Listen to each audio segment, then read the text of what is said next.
And if this doesn't work, I'll cry and try again tomorrow.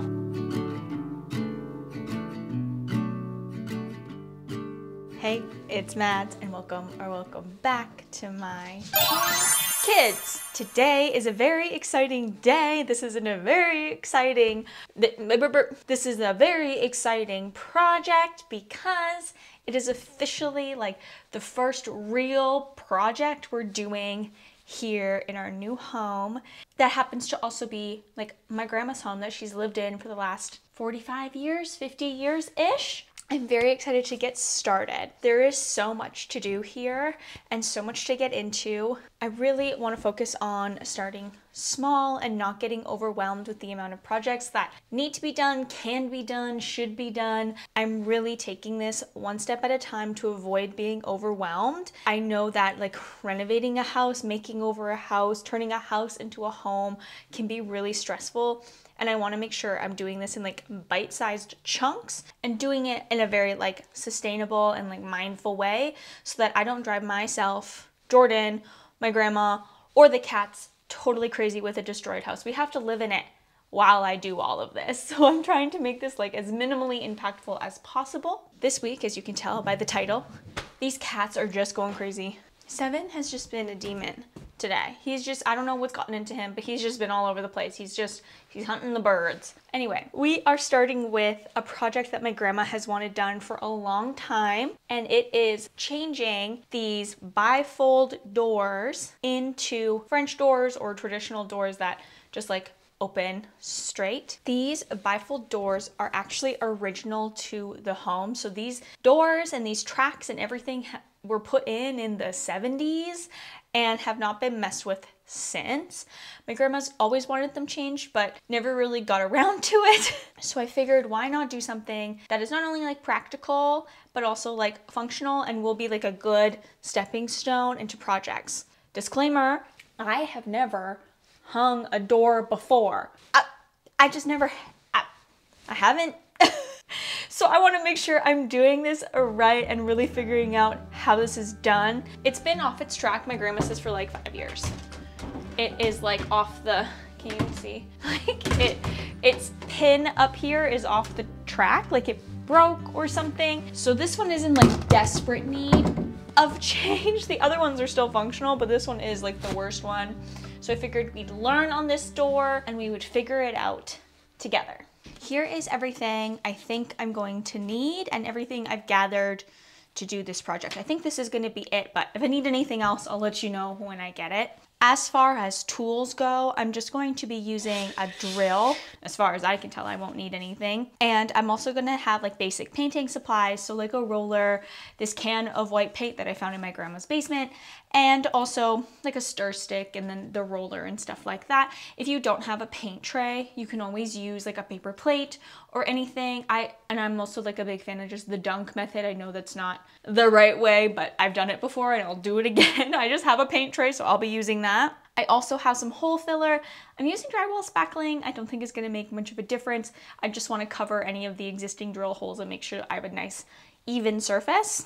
I've also picked up from the hardware store new hinges because there is no hinges other than like the hinges connecting the bifolds, and I needed sturdier hinges for this project. I bought 2 sets of 2, so 4. I think you could do 4 or 6. These doors are hollow and light, so I don't think I'm going to be using more than 4. I also picked up a magnetic latch to put at the top, and we're going to install that. That is not only to like help the doors stay closed, but to prevent my cats from getting into the closets, which if you've been around on this channel, they like to break into closets and it's a whole thing. They chew stuff. It's a whole thing. So anything I can do to prevent that, I will. So the magnetic latch. And I also picked up new hardware. I picked up these really beautiful like faux brass door pulls that are really like more elegant and classy, but stay in a vintagey realm and not too modern, because we're still definitely leaning vintage. We're not totally sure where we're going, but we know we love brass and we know we love vintage. So I got vintagey brass. I would also say it's good to have a vacuum on hand to clean up any like any sawdust or anything that happens, and then also to have a well ventilated area to let the paint dry on the doors. I'm going to be doing it outside. I have the luxury of a backyard and a deck here, so I'm gonna be taking advantage of that space. Okay, step one is to like figure out how this door comes off. I'm not sure. There's a track here that is screwed in. It says do not paint the inside of the track. So I'm assuming this track comes off and that's what was installed, that this is no longer like hitting here. Oh, it clicks in. Does this one click in? That one seems more sturdy. I wonder if if that does anything. No, lifting doesn't do anything. Pushing on it doesn't do anything. Let's see. There's a screw right here on this end, but it looks like it is attached. What's this bottom situation? I can't see how this would come down, but let me try something here. Wiggle, wiggle. Let's see. I can't seem to figure out how it's gonna come off. So I'm gonna do what makes the most sense to me, and that is to take off the first panel. And to do that, I'm just gonna take off these hinges, and then this panel should come loose and I might be able to see something more. So I'm just gonna take these hinges off and unscrew these hinges. I think that makes sense. Oh, I'm just gonna put all the old hardware in one of these little containers just to keep them all nice.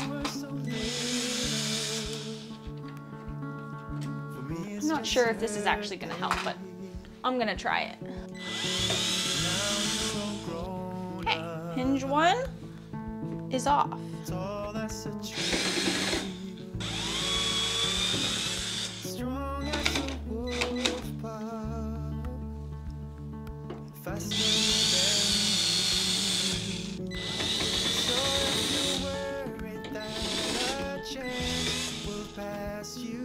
Okay.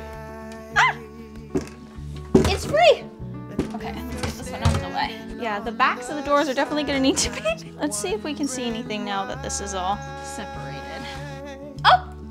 It just clicks! Oh, it was bent. Oh, the mechanism is like bent and worn. Okay, I can get this down really easy. Just the mechanism is a little cooked, I think just from the years, just like it's worn into the wood there. And I can just click it down and it should pop right out. It's popped out. It should just... I got it! I feel like I should have measured where I want my hinges to go before I took the doors down. Oh. I really should have done that, shouldn't I?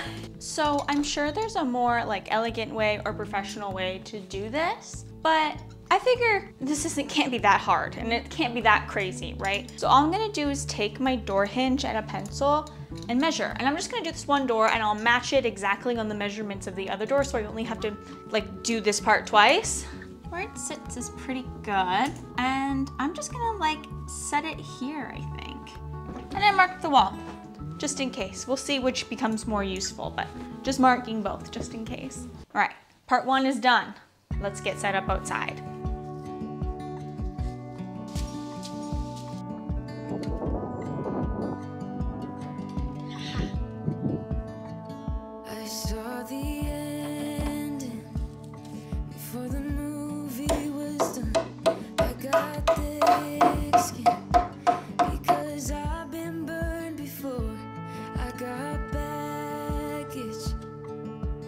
You don't know of.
the paint is drying outside, I'm gonna start installing the hinges. Now, do I know how these work? 100% no, but I do know that they open the door. And my best understanding is this part of the hinge with the pin in it is what needs to go on the outside.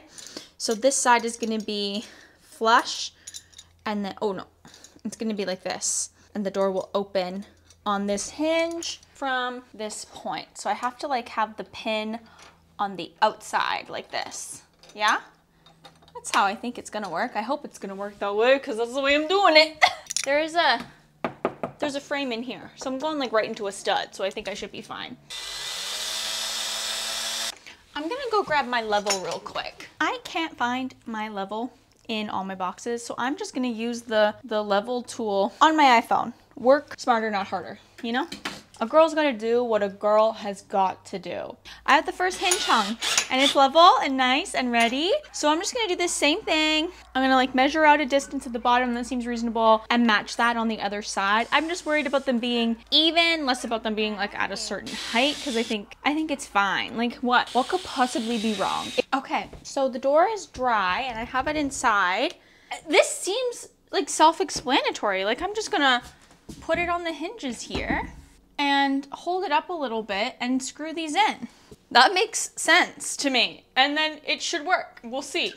But I'm really hoping it works. Whoa! Oh God. Let's just try. There's no harm in trying, is there? I don't think so. I know that in the DIY world, or in the YouTube world in general, it is like the consensus that we show the romanticized version or the pretty version, or you know what I mean, like the everything worked out amazing and nothing was wrong version. But like that's not what we do here, and you know that if you've been around on this channel. And if you haven't, hi, I'm Mads. Welcome. If this is the first video you're seeing, subscribe. I'm officially bullying you to comment, like, and subscribe my video. I'm bullying you. I'm so intimidating. I show you guys the real life process in my brain. And this is just what is happening. There's no getting around that. And if this doesn't work, I'll cry and try again tomorrow. That's pretty much the ethos of this channel. Try, and then if it doesn't work, cry about it, and then try something else next time. Like, how hard could this stuff really be? You know, how hard could this stuff be? Boys do it. Boys do this stuff. It can't be that hard. I say as I mess it up royally. Okay, it's up. It shuts and it opens. Okay, just got stuck on the carpet there. Okay, it's working. It's working. It's working. I'm gonna screw the rest of these in. Moment of truth. Let's see if this works. Okay, let's see. Oh, I ripped up the whole front of this. Oh no. Oh no, guys. All of this. Okay, it's gonna need to be repainted, but she is a door. Okay, doesn't scrape on the, oh, a little bit right there, it scrapes. I'll have to lift it a little because it is scraping right here. Hear that? I don't want it to scratch the floor.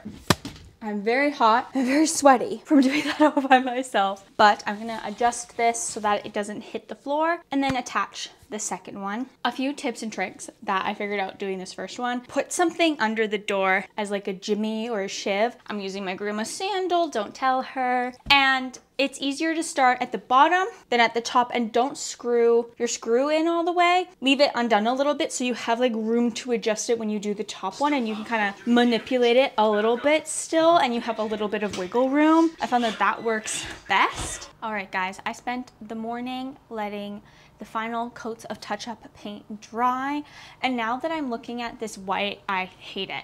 And I know that these doors aren't gonna stay white. This whole section is gonna get a whole makeover in and of itself once we have like really finalized design ideas and concepts and like really figured that out. But for now, they'll be white. It will be easy to paint later. While I was painting, I checked out the hardware that came with the handles I got, and the screws are too short. So I had to make a trip to my local Canadian Tire. Shout out Canadian Tire, love Canadian Tire, not sponsored, but I would be. Okay, Canadian Tire, I would be sponsored by you. Canadian Tire, and get 1.5 inch screws. I only had 1/4 or 3/4 inch screws, so that wouldn't be enough to go through the door and then also hit the handle on the other side. So I picked some of those up, and after installing the handles and everything, I worked on getting, after installing the handles, I'm working on getting the magnetic latch up at the top. This is a solution that I came up with to hold the doors closed and to also prevent the cats from getting in them too easily, because there is a little bit of a gap on the floor because it's uneven, so there is a gap when they're sitting there, and the cats can get their little grubby paws under there to get in. So I'm hoping this magnetic latch is enough resistance that they can't get in. If it's not, I'll come up with another solution, but I thought I'd try this because it was the most aesthetic solution first. I did it! Oh my God, you guys, I did it. All right, you guys, I have completely, oh, don't look at the mess especially if you're my grandma. Don't look at that mess. I'm cleaning it up right after this, Grammy. Hi. Thank you guys so much for hanging out with me this week. This was such a fun project, and I really wanted to tackle it because all the closet doors in this house are bifolds, and it's just for the cats. They can get into those so easily, and then nothing is safe behind them. They'll trap themselves in there too. And two, just like aesthetically, like what a fun way to use everything we already had. I think I spent $20 on this project altogether, including the extra screws I needed for the handles. And wow, like what a transformation for 20 bucks. What a cool, fun, like afternoon project. So thank you guys so much for hanging out with me this week. I will see you next Sunday, and also on Wednesday on the vlog channel. Don't forget, if I haven't sufficiently bullied you into subscribing, now's the opportunity to do it. Moo says, please subscribe. Moo, what do you say? Moo, Miss Moo. She's ignoring me. Hi, what do you want to say to people? She doesn't want to say anything to you because you haven't subscribed yet. Once you subscribe, I'm talking to you, she'll say hi. All right, you guys, I'll see you next Sunday.